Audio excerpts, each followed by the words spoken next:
Hey, Dan Passarelli here. Well, tomorrow is the big day.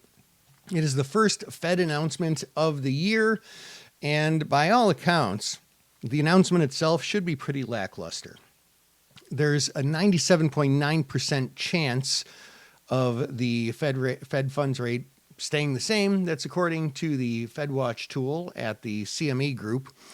But what we really care about is what Powell decides to say afterwards, and that is pretty likely to be market moving. So how do you manage risk on Fed days? Well, one great piece of advice is to be flat by Fed time.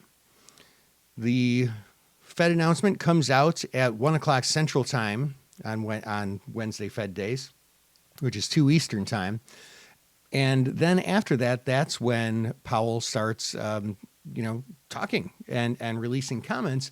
And that's when the market can move. So if you have trades on that are, more active trades that can be compromised by the volatility that happens as a result of the Fed announcement, you should consider closing them out before the announcement happens.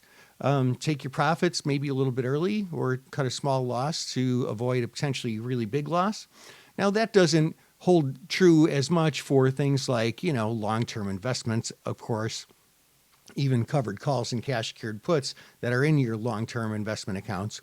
But for a lot of trades, you do want to play it pretty tight, and Fed announcements are one of those things that you want to avoid. That's it. Have a great rest of your day. Trade smart.